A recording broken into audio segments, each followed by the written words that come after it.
Well, hello, class, and here we are, end of the semester. Can you believe that we're here?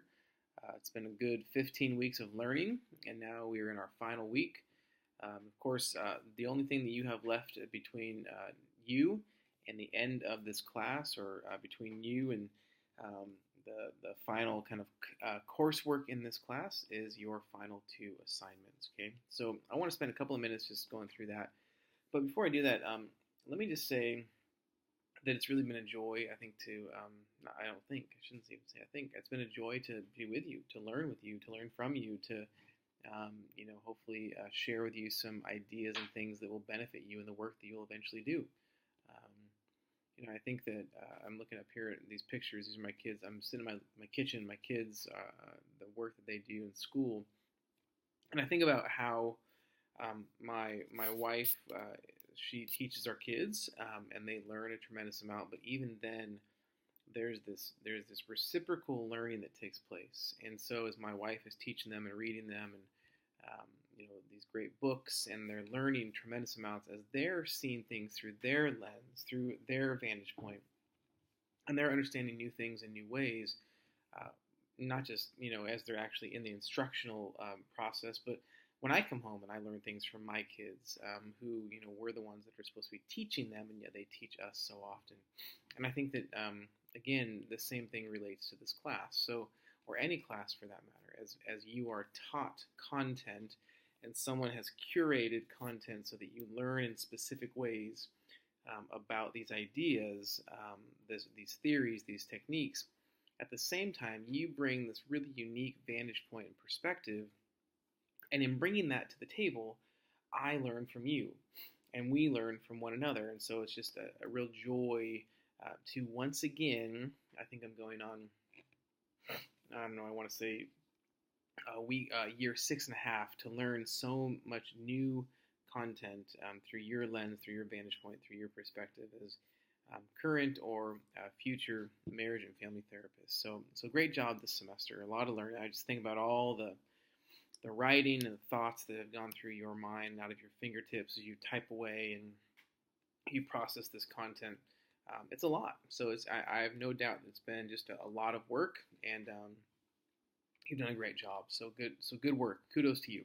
We have 1 week left, and so we have a couple things that I want to go over before we do that, so you're fully kind of aware of what's expected of you. Okay, so if you go to Sakai and click on the assignments, okay, on the left-hand side, of course, excuse me, you'll notice that we have 2 more assignments. Okay, so if you click on vocation, I'm sorry, that's the wrong one. We were just there. I clicked on the wrong one. I'm thinking out loud as I'm typing on these things. Click on treatment plan. Okay. And you'll notice it just says simply see syllabus for assignment requirements specifics. And then it says case study is attached as well as being included in your course syllabus. Okay, so if you look at the end of your syllabus, there's the appendix, and that's the case of Leslie. I've also attached it here in PDF. All right. So as you go through your syllabus and you look for your final 2 assignments, excuse me, you will see that the first part, or I should say the second part of your final assignment, is a treatment plan. Okay, a treatment plan that you'll be working on as if you were working with Leslie. Okay, so in a book that I used to use by Swanson and Fuad, we would look at chapter 4, which again, that doesn't mean a whole lot to you, but chapter 4 is the chapter where we look at the case of Leslie, okay, this potential client or this fictitious client, right? And so we are then going to take the case of Leslie, which I've borrowed from this text, and you are going to use this as kind of the basis for how you will respond, okay? So just a couple of things, let's just read this, okay? For purposes of the second part of this final assignment, students will compose a treatment plan, okay, using at least the 3 theories or techniques that were discussed in the synthesis video, okay, which we'll get to in a second. But I want you to see how all of these things kind of connect, okay? The treatment plan will be in response to the case of Leslie, which we just mentioned. There is no minimum page count requirement for this assignment. However, it must be thorough, thoughtful, and complete, all right? Referring to the case of Leslie, Appendix A, or in the Sakai, students will write up a mock treatment plan following the format included in Chapter 3 of Treatment Planning in Career Counseling. Okay, so make sure to include the following sections in the treatment plan. intake assessment, case conceptualization, goal development, constructing objectives, interventions, evaluation, and termination. Okay? Keep in mind that you may not have entire information subsets to speak to certain aspects of your plan. Okay? So you may have to conjure up some of the details, such as what is to be included in the intake assessment and evaluation termination plans. Okay, so you're going to make some assumptions that you would be thinking about as if you're working with a client. Perhaps you had the ability to ask this actual live person questions, where of course here you don't. Okay, so for the intake assessment, please follow the template as seen in the case of Gary in chapter 12. Okay, so you'll flip over to chapter 12 and you'll follow that template that we see. Okay. For each goal, make sure you include clear objectives and interventions. Include brief rationale regarding why you chose the specific theories and techniques and how you see them benefiting Leslie. Okay? This is your chance to play, if you will, career counselor. Clearly, you won't be able to address every issue or option that could and should be discussed. What are the most important aspects of Leslie's story that need to be addressed? What would be your goal at the end of this brief encounter? How would you bring even a little resolve to the situation during the first meeting? Okay. The goal with the second part of the final assignment is not to solve all of Leslie's problems, but rather it is to show, and this is really key, this is really important for you, to show that you have thoroughly and critically thought through your approach to how you might best address Leslie's career-related needs, and that you fully understand the theories and techniques that you chose to use in Leslie's situation.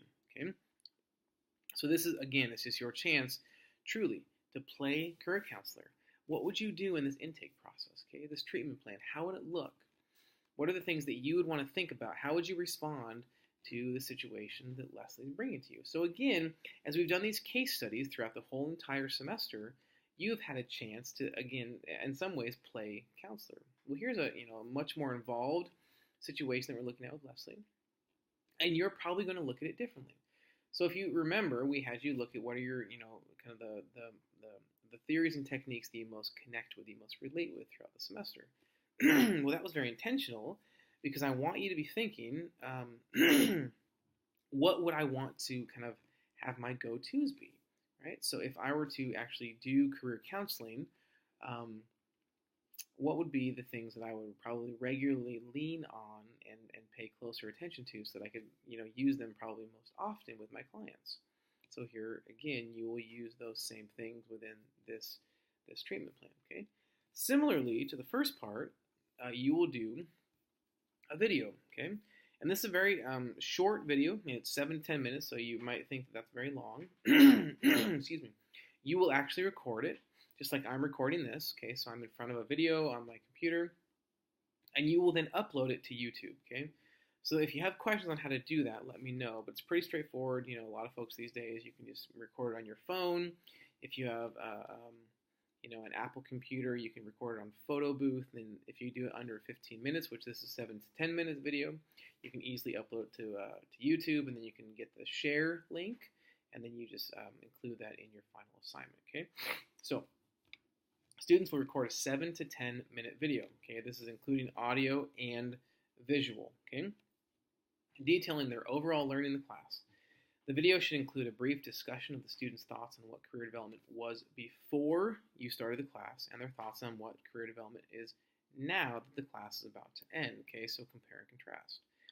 Students should include reference to at least 3 career development theories and or techniques, again, that you'll use in your treatment plan, that were discussed in Anderson and Vandehe and or the LipTAC text. Please hear me. These theories and techniques should be discussed in combination with the ideas of vocation discussed in the Vocation and Calling Book of Choice and the 5 elements of well-being explored in the Wrath text. Okay? In other words, discuss how the big picture of what was explored in the class all connects. I want to see how there's that kind of the Venn diagram, there's the intersection of everything. Okay? These ideas may seem, at least at first glance, or maybe second glance, they may seem to be somewhat disparate, but students should provide clear connections between all of the concepts, okay? Now, I want to point out one thing. When I said your 3 career development theories and techniques, they come from Anderson and Vandehe and or the LipTAC text, okay? Well-being is not, at least for our purposes, and I think it's fair to say not in general, It's not an accepted career development theory and or technique. It's an important book that I think sheds some light on some of these issues that we're talking about, but it's not something that you would be including when discussing your three theories and or techniques. Okay, I hope that makes sense. So the video should serve as a sort of archive for students to reflect back on when they are thinking about this, how this course fits in the rest of the program. Okay, so if you wanted to kind of think as you're progressing through the program, if that's you, I took this career class, and at first I didn't see how it connected, and then I got through it and I started seeing more and more. And then maybe you take a class, in a year or something like that, depending on what track you're on, and all of a sudden you remember something that you learned in this class. Well, perhaps this video is a way for you to reflect back on, kind of be reminded what it was that you discussed. Go watch it and you make that connection. Okay. So one short class on career development theories and techniques, obviously it's not going to entirely inform the student's philosophy on career counseling, but it may serve as a launching pad for the start of a more in-depth consideration of the topic. Okay, make sure to discuss why this field is important to the overall field and study of clinical psychology. Okay, this may be something that you need to think some time on. You don't know ahead of time, right off the bat, but I think that it's there, and it's really important that you share that. Okay. In your own words, students should discuss how you will personally use your newly acquired career development theory and technique knowledge in the overall scope of your therapy or counseling practice. Okay, even if you never specifically conduct career counseling, how does it still fit within the greater whole? Much like we talked about from even week 1 of how it connects, at least in my mind, to what you're talking about in the greater whole of the MFT program. All right. Students should also include 3 of the most useful things that were gained in the class and share 1 to 2 things that surprised you most during your time of learning. Okay. Additionally, an intentional emphasis should be placed on how career development theories and techniques specifically connect to various theories and techniques that you have explored in the rest of your MA in clinical psychology program. Okay. In addition to the video, students are required to provide a 1 to 2 page handout-like document that clearly outlines the content discussed in the video. Okay? Consider the presentation of the video and the handout as something that would be given to somebody not in the class that is not familiar with the field and study of career development, but is somewhat familiar with clinical psychology. Okay? Students want the reader or the viewer, I guess both in this circumstance, to walk away from watching the video and reading the handout with a sense that the greater whole of the class was communicated in a meaningful way, and feeling as though the presenter, you, is well informed in the field and study of career development. Okay, you can kind of read through the rest. The final video should truly be a synthesis, so we talked about how they all connect, of all aspects that were explored in the class. You will not be able, obviously, to cover everything. We spent 15 weeks looking at this content. You have 7 to 10 minutes in this video, but you're not being asked to cover everything. But you should give a thorough overview and analysis of what was explored during the course of the term. An argument can be made that everything fits together to an extent and helps to inform the other theories and techniques. Perhaps this is the angle that you'd like to take as well. Okay? Videos over 10 minutes long will receive a reduction in grade, so it is vital that students spend plenty of time preparing. Okay? Practice, practice, practice. Treat this as a professional presentation. Make sure you dress appropriately, in nice, kind of professional clothing, because you will be in front of the video. So I want to see you, I want to hear you, and I want you to dress professionally, okay? Make sure that you use proper language. So communicate clearly and professionally. No slang, no colloquialisms, etc. Okay. The handout should be properly formatted according to APA, including cover page, references page, because you will be citing references at times perhaps. Make sure that there's correct spelling, grammar, and properly formatted in-text citations. Okay. The video should be uploaded to Sakai along with the 1 to 2 page handout. All right. Again, if assistance is needed with recording the video, please contact the course instructor. At least, this is 1 week in advance of the assignment's due date. Just let me know if you need any help with that, okay? I will provide you with a brief overview on some suggested ways to record a video, much like I did earlier, but if you need something more specific, I'm happy to do that as well, all right? So have fun with these final assignments. Looking forward to them. I'll post more later this week. We'll see you soon.